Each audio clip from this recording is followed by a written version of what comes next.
The scrapyard was silent, except for the wind, whistling through broken metal and rusted towers of discarded machines. Gowan Holt moved slowly, his boots crunching old wiring and shattered glass as he searched for anything worth trading. It was another cold night on Terra 9, the kind that crept into bones and made even the stars above seem distant and uncaring. Garen, a man used to being alone, preferred it this way. Life in the scrapyard belt was hard, but it was honest. No lies, no wars, no orders, just metal, tools, and the quiet hum of forgotten technology. But that night, something was different. As he turned a corner near the north ridge where the older wrecks lay buried deeper than most dared to dig, he heard a faint sound, like metal groaning beneath pressure, then a thud. He stopped. The hair on his neck stood up. This wasn't the usual settling of scrap. Carefully, he followed the noise, flashlight beam dancing across jagged edges, until it landed on something unexpected, a fresh crash site. A blackened trail carved into the junk led to a small, badly dented escape pod, half buried, smoking faintly, and clearly not part of any recent salvage report. Curious but cautious, Garen climbed closer, wrench in hand, heart thumping against his ribs. The pod's door was jammed. He used the flat end of his tool to pry it open. With a sharp hiss of pressurized air, it creaked wide enough for him to peer inside, and what he saw made him freeze. There, curled up against the interior wall, was a figure. Small, fragile-looking, and barely conscious. Not human. The skin was a soft, pale blue, glowing slightly in the dark. The limbs were thin but long, the face half hidden by tangled hair and strange bruises. Two large eyes blinked slowly at him wide, silver and full of pain and confusion. She couldn't be older than 16 in human years, though alien ages were hard to judge. He didn't know what species she was. He only knew one thing: she needed help. Garen hesitated. Harboring an alien, especially one who arrived in an unregistered pod, was illegal. The consortium had rules, and the rules were clear. But as the girl weakly raised her hand, not in attack but in plea, something stirred in him, something he hadn't felt in years. He reached in, lifted her carefully, and carried her back through the ruins of metal, all the way to his small shelter hidden beneath a collapsed transport hull. The place wasn't much, just a generator-powered home with a workbench, a cot, and shelves filled with scavenged parts, but it was warm and safe. Garen laid her down gently, wrapped her in a thermal blanket, and began cleaning the wounds. She flinched at first, but didn't speak. Hours passed. The storm outside grew louder. Inside, Garen watched her breathe, slow and shallow, and wondered what kind of ship she had come from, and why it had crashed in the one place no one cared to look. When she woke, her eyes darted around the room in panic, but Garen kept his voice calm, slow, and low. "You're safe here," he said. "I won't hurt you." She didn't answer at first. Her voice, when it came, was broken and weak. "Kayla," she said, pressing a hand to her chest. "My name, Kayla." Then she passed out again. Over the next few days, she recovered slowly. Garen learned she couldn't remember where she was from or how she ended up in the pod.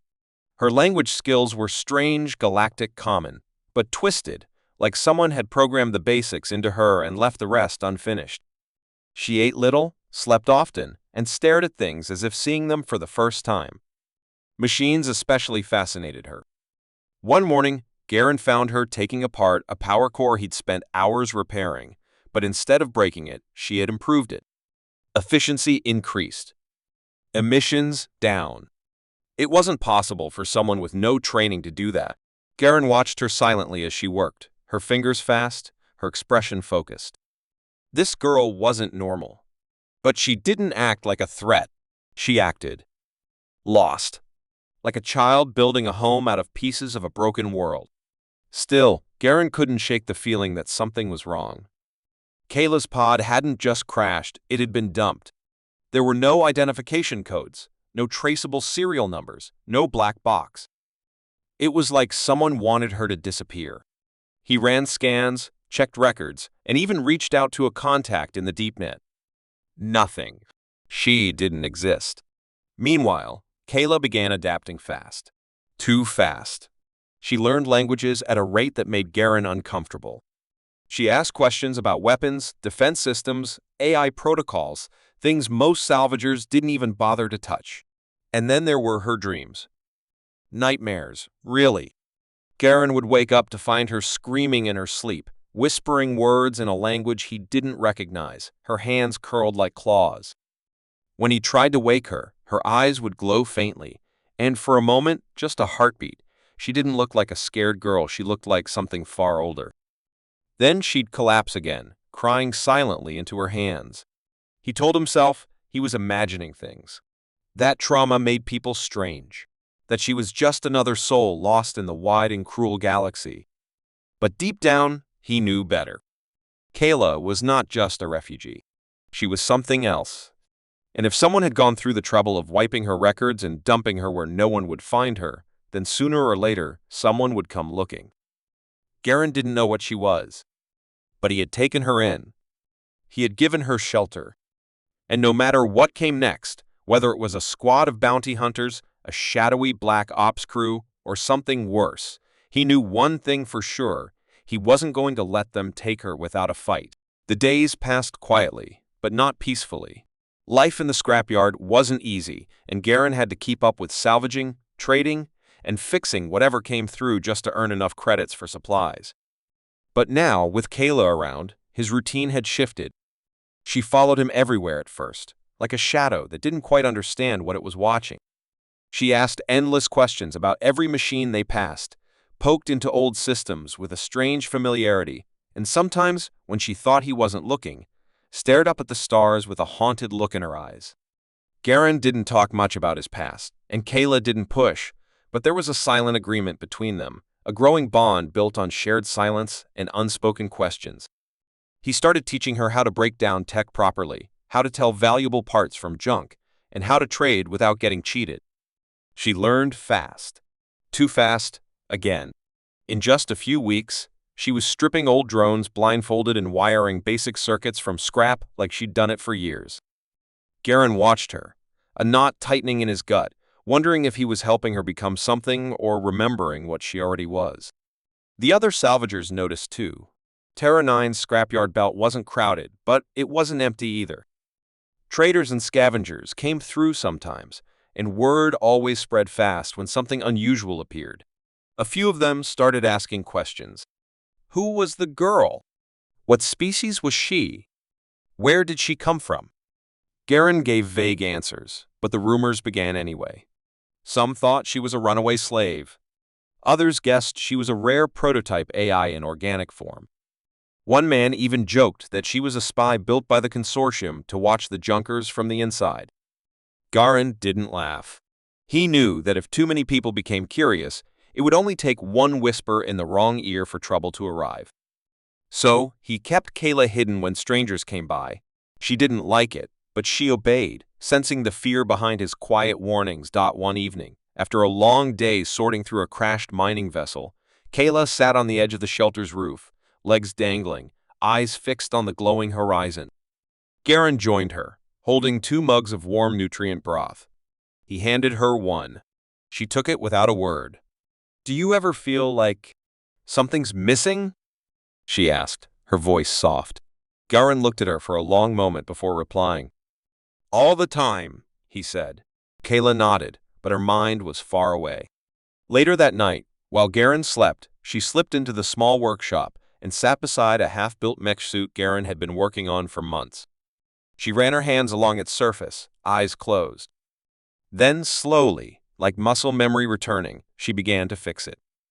By morning, Garen found her asleep on the floor, surrounded by a mess of tools and the mech systems blinking online for the first time. That moment changed everything. The mech wasn't just working, it was enhanced.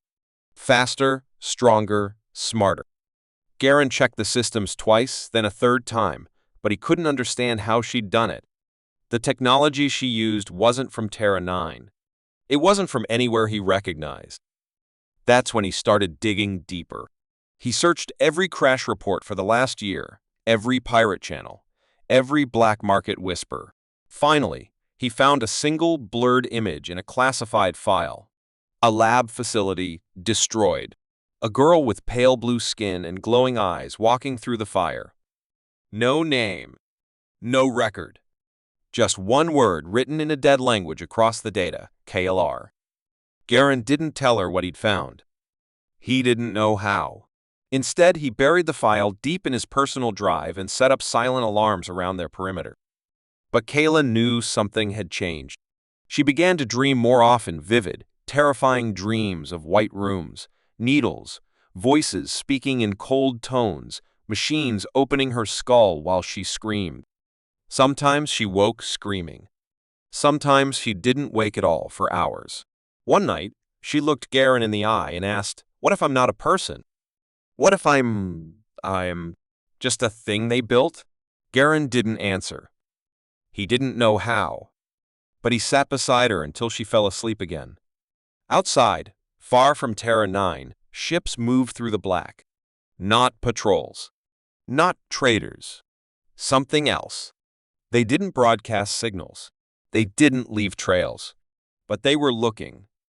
And the more Kayla remembered, the closer they got. Garen didn't sleep much anymore. He could feel it in the way the wind carried strange frequencies at night, in the quiet hum of the sensors he'd installed around the shelter, and in Kyla's behavior, how she had gone from curious and eager to watchful and tense. Something was coming, and they both knew it. She had started waking before sunrise, climbing silently onto the ridge to scan the junk horizon like she was waiting for someone or something.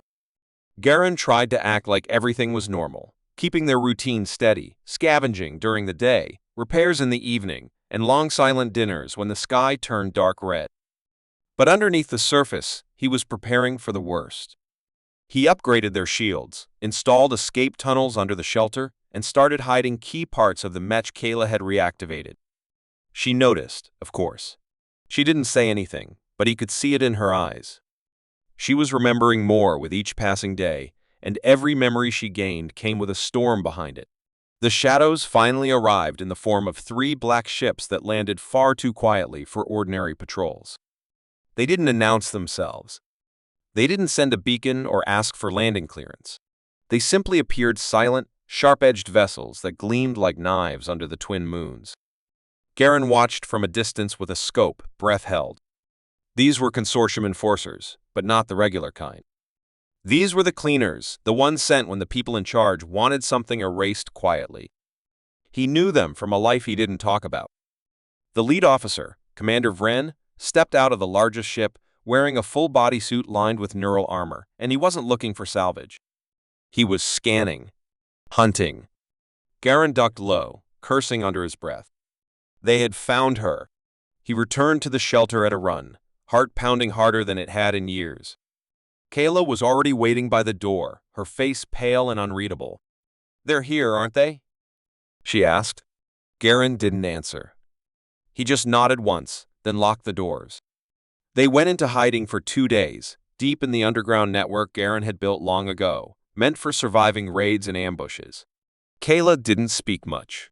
She spent most of her time with the mech, sitting in front of it, eyes closed like she was listening to something deep inside it. Garen worked in silence, adjusting old defense systems, wiring traps, and setting up signals to confuse thermal scanners. On the 3rd night, something changed. Garen hacked into a local comm signal and intercepted a message. Friend wasn't just looking for Kayla. He was offering a quiet bounty to any scavenger or trader who could provide information about rogue genetic material matching enhanced biomech traits. It wasn't her name, but it was enough. Garen's blood ran cold. Now it wasn't just the enforcers they had to worry about. It was everyone. And that's when the betrayal came. One of the nearby traders, a man named Vax, who had once shared food with Garen, sent a tip. He didn't do it out of hate. He did it for credits. The enforcers stormed the outer perimeter within hours, weapons drawn, scans pulsing through the walls like heartbeats. Garen barely had time to react. He told Kayla to run, to follow the tunnel that led to the ridge, but she refused. She didn't want to leave him behind. "If they catch me, they'll kill you too," she said. But Garen shook his head. "They don't need to catch you. They only need a piece of you." That was when Kayla changed. She stepped forward, hands glowing faintly, her voice steady for the first time. Then let's not let them take anything. They activated the mech together. Garen powered up its systems while Kyla synced her mind to its interface, and the machine responded as if it had been waiting all this time. Lights came on. Panels slid open. Weapons folded out of hidden compartments. And the AI inside the machine greeted her with one word: pilot. Garen watched her climb inside, his heart torn between fear and pride. She didn't look like a lost girl anymore. She looked like someone who had finally remembered who she was and what she could do. The walls of the shelter shook as the first enforcer charges hit. Garen took up a rifle and stood at the entrance. "You ready?"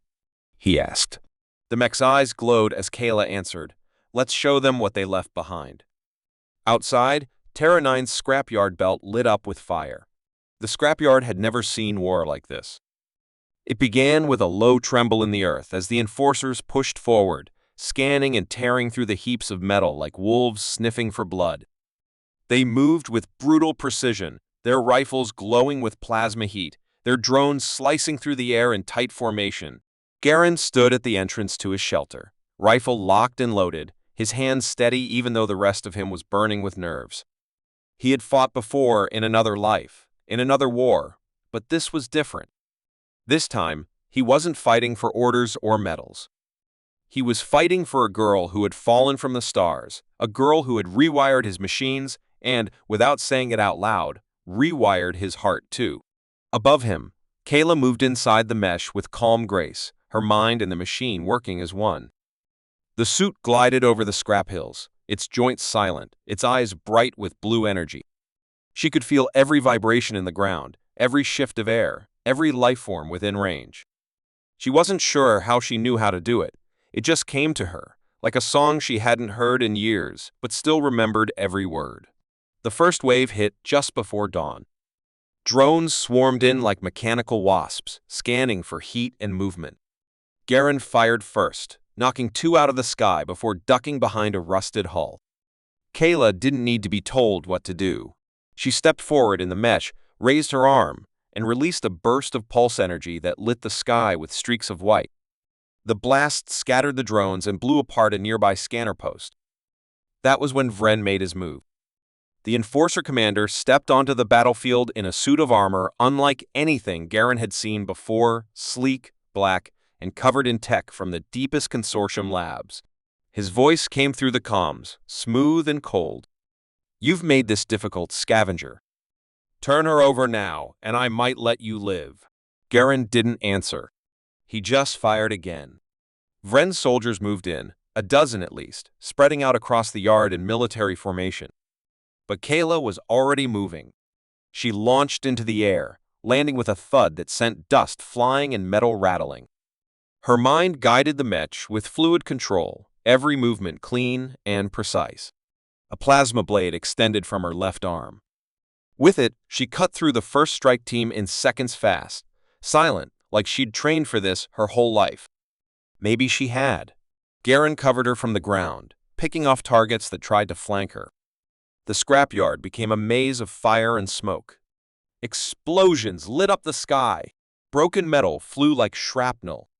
Kayla took it, her shield flared with every strike, but she didn't fall. Inside the cockpit, her memories were flooding back. She remembered the lab. She remembered the experiments. She remembered being told she wasn't alive, just a high-function bio unit. They had made her. Tested her. Then, when she began to feel too much, they threw her away like garbage. But now, she was no one's tool. And the people who had tried to erase her were learning that the scrapyard they thought was a grave was actually a forge. Vren broke through the smoke on the eastern ridge, charging Garen with brutal speed. Garen dodged, rolled, and came up firing, but Vren was faster. He closed the distance and slammed Garen into the side of a broken shuttle, knocking the wind out of him. "You were always a fool," Vren growled, visor glowing. "Fighting for junk. Now you're dying for it." Garen spat blood and grinned. Better than dying for nothing. Before Vren could strike again, a shadow dropped behind him. Kayla's mech landed with a shockwave that cracked the ground. She grabbed Vryn mid-strike and threw him across the yard like a broken toy. He crashed into a pile of scrap, armor sparking. She stood between Garen and the commander, silent and still. "You don't own me," she said, her voice echoing through the speakers. "You never did." Vryn rose slowly, coughing, his armor damaged, one eye exposed and full of fury. "You were made for war," he said. "You don't get to choose what you are." Kayla stepped forward, her blade humming. "I just did." Their final fight was a blur of energy and metal. Vryn activated hidden weapons, launching heat-seeking blasts and EMP darts. Kayla moved like light, dodging, blocking, striking. The two clashed in a battle that shook the yard, sparks flying, walls collapsing. Garen, bleeding but conscious, watched from below, helpless to do anything but hope. In the final moment, Vryn launched a core overload blast that would destroy everything within 100 meters. But Kayla didn't back away. She reached forward, overloaded her own mech's core, and absorbed the energy with a blinding scream of blue light. The blast didn't go out. It went in, sucked into her like fuel. She surged forward and drove her blade through Vryn's chestplate. The commander gasped, eyes wide. Then he crumpled into the dust. The battlefield went quiet. The drones shut down. The sky cleared. Kayla dropped to one knee, the mech hissing steam. Garen rushed to her, stumbling but alive. He opened the hatch and pulled her into his arms. She was trembling, weak but conscious. "It's over," he said. She nodded slowly. "No," she whispered. "It's only beginning." The fires burned low in the scrapyard, and the silence that followed was heavier than any sound. Garen stood at the edge of the battleground, staring at the wreckage of the Enforcer ships. Their black hulls now lay twisted and scorched, half buried under mountains of scrap they once looked down upon. The wind carried the smell of ash and metal, but also something else: freedom. For the first time in years, Terra 9 was quiet. No sirens, no drones, no distant sounds of war. Just the soft hum of cooling tech and the slow breath of a world catching up with itself. Kayla sat on a rock nearby, legs pulled close, wrapped in a blanket Garen had given her. The mech stood behind her like a silent guardian, its systems dimmed, resting. She looked different now, older, maybe not in age, but in spirit. Her eyes no longer searched for answers. They held them. Garen walked over and sat beside her. He didn't speak. He didn't have to. They had said everything that needed saying when the fire rained from the sky and they stood side by side against death. For a while, they just sat there, listening to the scrapyard breathe. "I remembered everything," Kayla said at last, her voice soft. "I remember the lab. The pain. The people who built me. They didn't care who I was, only what I could do." Garen looked at her, his face tired but kind. "You're not what they made. You're what you chose to be." She gave him a small smile, one that didn't quite reach her eyes. "I chose you," she said. "And I don't regret it." Garen felt something tighten in his chest. He didn't know what to say. She leaned her head on his shoulder, and for a while, they watched the sky together in silence. But peace doesn't last forever, not on planets like Terra 9. News of the Enforcer's defeat spread quickly. Garen began picking up stray signals from traders and outlaws, whispering about a weapon girl and an old scavenger who brought down a fleet. Some wanted revenge. Others wanted to buy her. The black markets would pay more for Kayla than for an entire city's worth of plasma cores. Garen knew what that meant. They couldn't stay. Not here. Not anymore. Kayla didn't argue when he told her. She simply nodded, then went into the shelter to begin building. Together, they worked for weeks, repairing, rewiring, and modifying an old star cruiser that had crashed years ago, but still had a working core buried under its rusted shell. Kayla understood star drives in ways Garen never could.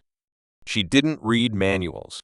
She touched the panels, closed her eyes, and somehow just knew. The ship came to life faster than Garen thought possible.